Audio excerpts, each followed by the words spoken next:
Elijah he wasn't just saying, do this. He was saying, let me show you how to do this.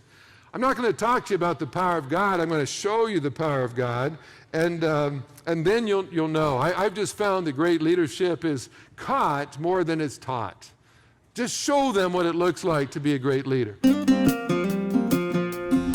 We're continuing in a message from Richard Blackaby as he shares from his own life and experience about the need to pour into the next generation to show them how to be disciple makers for Jesus. I'm Ken Powell, host of FCCI's Pathway to Purpose podcast, and this may be one of the most emotionally charged messages that I've heard Richard Blackaby deliver, due in large part that he was speaking about generational impact while his mother was in her final days back home. In fact, Richard would leave the FCCI conference just after this message was recorded to be at home with his parents.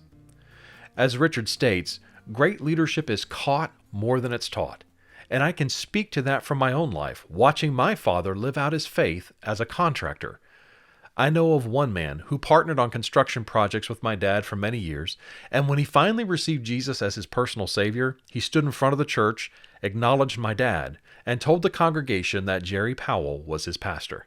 Not because of what my dad said, but because of how Dad lived his life day after day on the job site.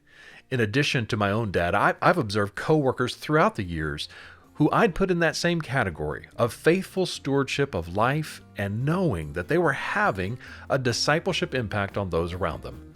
Sometimes we're in a formal mentoring relationship, but sometimes God is working through us to influence others for His sake through the excellence of our testimony in life and in business. So let's get back into the story of Elijah as Richard continues. You can't give what you don't have. By the way, how would you like to have Elijah come up to you and say, would you like me to share with you what I've learned about walking with God? I'd say, yeah. Tell me how you do that fire thing. Like, I really like that. And when you parted the Jordan River and we walked across on dry land like that, I would really like to know how to do that. Like, when Elijah comes, he's got stuff to share, right? But and by the way, that's why one of the greatest things you can do for the one you're mentoring is keep filling your cup up. I know people that want to mentor, when they sit down with someone to mentor, what they're doing is they're telling them stuff they did 25 years ago. Let me tell you when I was your age, 30 years ago, 40 years ago. Well, that's great. But folks, do you got anything more current than that?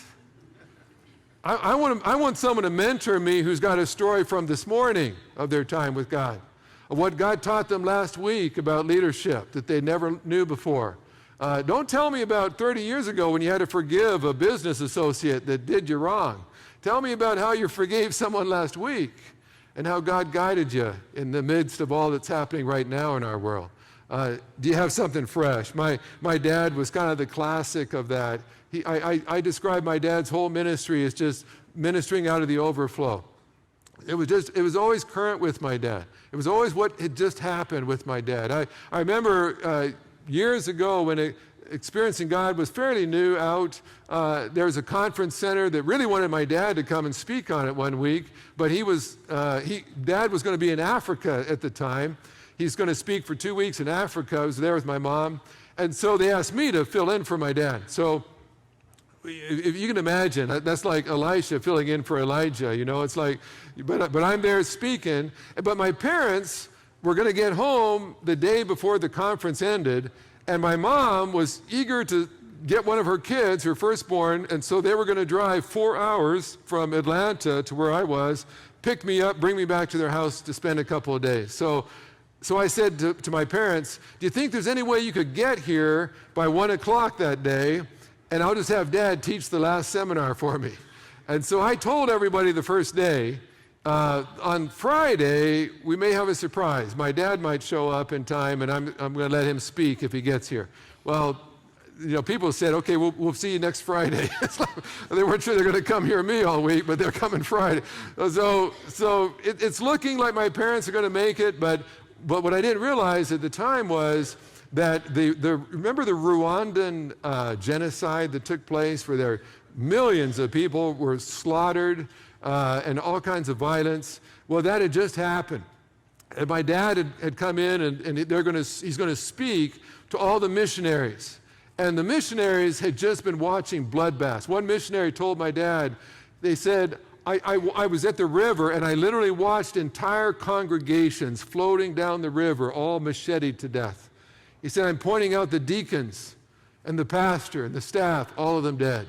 And one of the female missionaries had been raped by marauding guerrillas at the time, and there'd been a miscarriage because of all the stress. And these missionaries, there were 2 different meetings on different sides of Africa, and both weeks these people just came in absolutely empty. One missionary said, I can't cry anymore. I've cried so much. I don't even have any tears anymore. My body wants to cry. I've got nothing left. I'm just empty. And people were all lining up to say, we're quitting. I can't do this anymore. One family the people had broken into their house. They'd been tied up, and they thought they were going to be executed. And at the last moment, these bright lights began shining in the window, and the guerrillas thought that the army had come. They all took off, and they never did know where those lights came from. They assumed it had to have been God somehow scaring them off before they were executed. And these people were all telling their stories to my parents. And when my dad got there, they said, we don't want to do any business. We don't want to work on anything. Henry, just speak life into us. We have no life left. And so my dad had brought about several hours worth of sermons. They said, Henry, we've given you 8 hours every day to speak to us. 8 hours. The first day he'd used all of his material. So he got up at 3 o'clock the next morning. And he said, God, these people are desperate. These people, they don't need a religious platitude. They don't need some kind of cliche. They need a word from you. God, I don't dare get up in front of these people and pull out some dusty old sermon I used 10 years ago. They've got to have a fresh word from Almighty God. And so my dad's up at like 3 in the morning, and he's just frantically writing and searching and trying to find truths from God. What do you say to a missionary who's gone all the way to Africa only to be raped by the very people she's trying to share the gospel with? How do you comfort a missionary wife who lost her child because they were fleeing from the very people they were ministering to as they were trying to kill them? And so my dad said, God, what do I say to people like that? And I'll tell you what, I've talked to missionaries who were in that meeting, and they said it was like the glory of God just fell. And they said, we all knew that we were on holy ground. And they said, we didn't want your dad to stop. At one point, about the 3rd day in, someone said, look, we have an hour set aside for recreation. Why don't we forget about recreation and give Henry a 9th hour to teach us? And I think my mother actually vetoed that, said 8 hours is enough. You need a break. But what we didn't know is some people, they turned on a tape recorder. They started taping all that my dad was saying. And later, years later, they transcribed that. And if any of you, probably some of you have done the Experiencing God Day by Day devotional that I wrote with my dad. When we were doing that, I got the transcript of all the things that he had said to those missionaries. And I put them into a bunch of those devotionals. We're taken right out of that. The devotional won the Devotional of the Year award that year.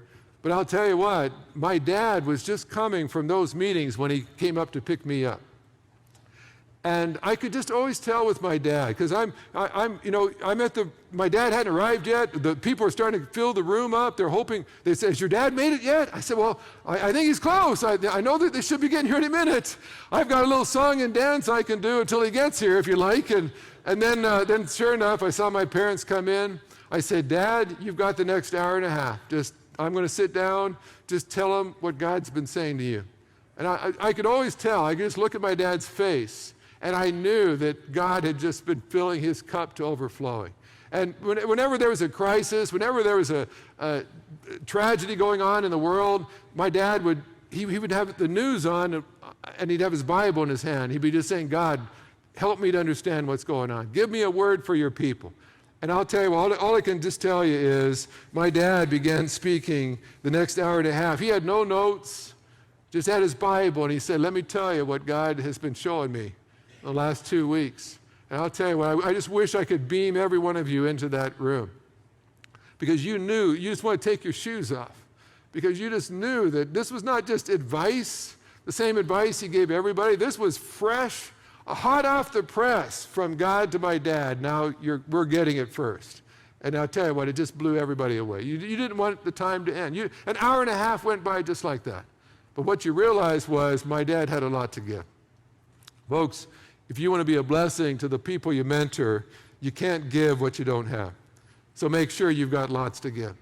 And keep it fresh. Keep it personal. Keep it God-centered. And then third, just provide examples. Elijah, if you watch what happens in 2 Kings, when Elisha is now following Elijah, the king sends 3 cohorts of 50 soldiers to arrest Elijah, and Elijah, on the first 2, calls fire down, obliterates them. And the third commander comes up and falls on the ground and begs Elijah not to kill all of them too. And then Elijah comes along, and they come to the Jordan River, and he takes his mantle, and he strikes the water is part, it goes across. So when Elijah turned around and said to Elisha, hey, let me tell you how things work, you knew to pay attention. Because Elijah was always giving examples. Elijah he wasn't just saying, do this, he was saying, let me show you how to do this. I'm not going to talk to you about the power of God. I'm going to show you the power of God, and then you'll know. I've just found that great leadership is caught more than it's taught. Just show them what it looks like to be a great leader. Don't keep telling them. Show them how it looks to be a person of integrity, to be a person of faith, a person of robust work ethic. Don't just tell them that's what you want them to do. Go first. My son Mike will be here coming in tonight. Years ago, our ministry was doing leadership conferences all over the country, and my dad would be there, I'd be there, my brother Rick Fisher was speaking, and we'd usually bring one of my kids along. They didn't always do a plenary session, but they do a seminar for how to reach young people, how to understand their culture, and so on. So this time it was my son Mike. And so I want to show Mike, how to conduct yourself when you're in a conference, and how to talk to others, how to prepare your message, how to be relevant. And so I'm showing him how to do that. And then at the end, the last message was, I was preaching on joy, how to lead and yet don't lose your joy.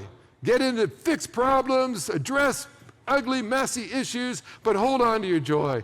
And at the end, we had an altar call, and the whole front is just filled with people just returning to the Lord. And it's just this glorious time, and I'm so happy that my son is there to watch that, and I'm hoping he's just soaking it up, and the next generation just seeing how Blackaby's minister. And so then we're going to go for dinner. And I can't remember if Rick is driving, but we had a really big van for our team. We're all going to go to some restaurant. And I decide, I'm sort of inspired. I'm 6'2". I was the tallest guy on our team. And so normally I'd sat up at the front. But I thought, you know what, one more opportunity to demonstrate to my son servanthood. I need to take a turn at the very back of the van, just like everybody else. So I've just preached this glorious sermon. The altar has just been filled. What a great time to show him that I can go to the back like everybody else. So I'm climbed all the way to the 4th row back. And we had to turn the seat down to get back there. I get back there. I'm trying to pull the seat back up so someone can sit in that row, but it's locked, and I can't figure out you got to pull on something. So the seat back comes up. So I'm digging around trying to figure it out. Well, Mike comes up to help me, and just as Mike figures out how to do this, I have inadvertently put my hand right between 2 major metal parts, and Mike gets it loose and then heaves it back. And it just crushes about 2 of my fingers. I mean, there's blood just pouring out. And just excruciating. It is closed right to the bone. And I can just tell I'm not feeling joy at that moment. And I'm thinking to myself, but my son has just watched me talk about ministering in the Spirit. My last sermon was about, don't let things take your joy away. And he was about to see me lose my joy right there. And can I just tell you, you can sit down and mentor young people for hours on end, and then one careless moment, one unguarded moment, and you've just negated every mentoring session that you had with them. And I've just found that the best mentoring is going to ultimately come when you live your life out, pain and all, in front of young people, and you show them how you face the difficult times, how you keep your joy when your fingers are crushed. And by the grace of God, I didn't say anything I had to retract later. I just said, open the seat. And he's like, I can't get this thing to lock in. I keep pushing on it. It's like I'm about to pass out from loss of blood. But I'll tell you something. After I could have talked to my son about self-control and everything else. And I don't say this to brag about myself. I feel like God was just saying to me, your son can listen to you preach on the platform all day long, but you hurt yourself getting in the car later, and all those sermons are for naught if you can't live and suffer in front of them. By the way, through COVID, we all had a chance to endure pain in front of others, didn't we? We all had to suffer in various ways. And the younger generation watched us dealing with adversity like we'd never dealt with before. They watched whether we were anxious and worried and troubled, or whether we still had the joy of the Lord, we still had the peace of God, or we were just as anxious as our atheist competitors down the street. Did Christ make any difference in our life or not? And I'll tell you what, sometimes the greatest lessons you will teach those you're mentoring is how you deal with adversity. And they watch you in real time as a Christian trying to deal with it. And they see how real leaders, spiritual leaders, deal with the hard moments that are going to come in all of our lives. And then finally, let me just mention, and finish well. Finish well. Now, Elijah finishes in a whirlwind of fire being swept up into heaven. he finishes well. Now, a couple of chapters back, he was suicidal, wanting to quit. I'm so glad he didn't end there. Now, you may have those moments, but don't end there. If you ever find yourself in those hopeless places, say, God, don't let this be the end of my story. God, come and help me get out of this dark place. I want to finish well. And I don't have to tell you of the examples of people that had years of success, years of speaking on the platform, years of writing books, and then they didn't finish well. And I just grieve every time I see that. I've got lots of friends who've not ended well. People that I know that breaks my heart because I know how awful it must be for them to have just tarnished a great reputation. So many people that respected them and looked to them as a mentor. And then now they're confused. Can I believe anything that person said? Were they lying to me the whole time? Or was there truth in what they were saying? I'll tell you what, the greatest gift you can give those you mentor is still be racing all out when you get to the finish line. Still be going hard, holding on to the joy that God gave you. I tell you, with my mother and father, watching them now, these two giants of faith, but now they're at the end. And I was, the other day, about 2 weeks ago, my mom was still at home, and she was sitting in her chair, not able to do a lot. And I brought my daughter over with me, and I said, we're over there ministering to my mother, and her feet were hurting her. We found out later she had blood clots, but her feet were hurting. And my mother, for years, she was always into some, I don't know, she wasn't really on the internet a lot, but she always found out some new wonderful cure-all kind of lotion or drink or oil or something that she would just have it in her purse, and she'd want to rub it all over you every time she saw you. You're like, Mom, please, don't. Like, I'm about to get up and speak, but this will make you feel a lot better, And she, for quite a while, she had this foot lotion that she said, your feet, stuff absorbs in there, goes to your whole body, and so she was always, every time I'd meet up with my parents somewhere where we were both going to speak, and my mom would say, take your shoes off. Let me rub this on your feet. And Mom, don't do that to me. I just feels awkward. My mother, rubbing my feet, you shouldn't do that. But she would insist. And so she did that for years. All of her kids, all of her grandkids have all had her rub their feet. And so she starts complaining about her feet, and I just had this thought. I said, hey, Where's that foot stuff that you're always putting on us? That would be perfect. I said, listen, it's time for me to do that for you. I said, I would be happy to rub your feet, Mom. That's something I could do for you. Where is it? I'm going to find it. And I come back, I'm all set. This will be great. I can just show my mom one more time how much I love her. And my daughter, Carrie, says, no, Dad, let me do that. I'm like, I'm going to rub someone's feet. Like, are you sure? She said, Dad, please, let me do that. My daughter was just desperate to find some way to show my mother how much she loved her. She said, that's perfect. Let me be the one who does that. And so that's the picture I took of my mother's oldest granddaughter, just spending a special time ministering to her grandmother. Last time she'd have a chance to do something quite like that. And I thought to myself, you know what? That's a mark of someone who finishes well. When your grandkids are fighting over who gets to rub your feet because they can't thank you enough for what you invested in their life. You know, my parents have 14 grandkids, and when the word came out that my mom was dying, all 14, but Mike is the last one. You can pray for him. Before we knew how serious my mother was, the plan was for Mike, when he was coming here to speak, when we found out my mom had liver cancer, Rick changed his flight schedule so he could come from here to Atlanta and see his grandmother. I don't know that she'll still be alive on Wednesday. We're trying to get Mike back. He's the only one of 14 grandkids who's not yet seen my mom. And it just blew me away. Kids were leaving medical school and driving from Texas just to see Grandma one last time.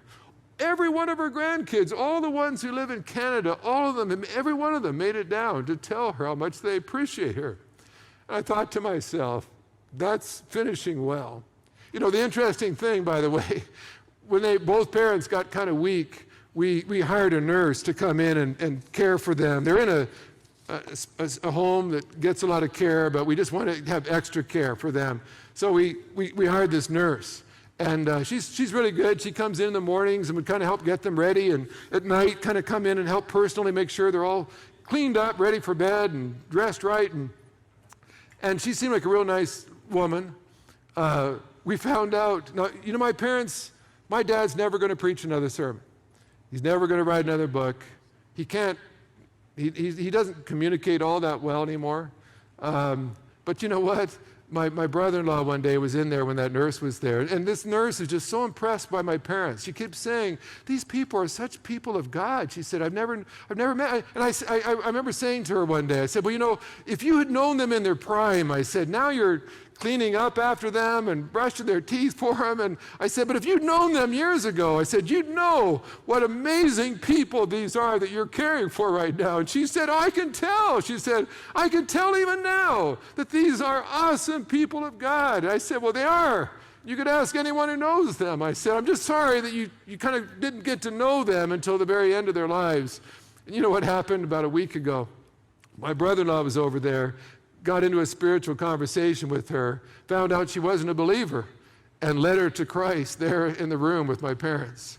And I thought to myself, even when my parents can't go out and tell people about Jesus anymore, God's still bringing the people into their assisted living community and letting them find Christ even there. And you know what? Yesterday morning, that nurse showed up at our church for the very first time and texted us and said, hey, I'm at your church, and it's awesome. She got to see my 2 grandsons baptized yesterday. And I thought to myself, my parents may never be able to travel again, but God, they're still being used by God to bring people into the kingdom of God. And I just had to pray and say, God, I pray as my grandkids watch me, as the younger generation watches me, I hope they never see me slowing down, never growing weary, never becoming cynical, never saying, I've done my part, let the younger generation do it next. May they still see me just trying to do one more thing for God while there's time to do it. Just blessing one more person, speaking life into one more person before my time is done. And I pray that you will do the same. I'll tell you what, there's no greater privilege you could have than to invest in the next generation. You might want to bring fire down. You might want to raise the dead. But I'll tell you, nothing beats speaking into the next generation and blessing them and launching your own Elishas into a world that desperately needs a touch of God. If you're interested in learning more about mentoring programs that are tailored to the business context, please reach out to us here at FCCI. You can always learn more about FCCI events, business leadership groups, training resources, and more at fcci.org. Thanks for listening, and may God empower your journey as you lead a company for Christ.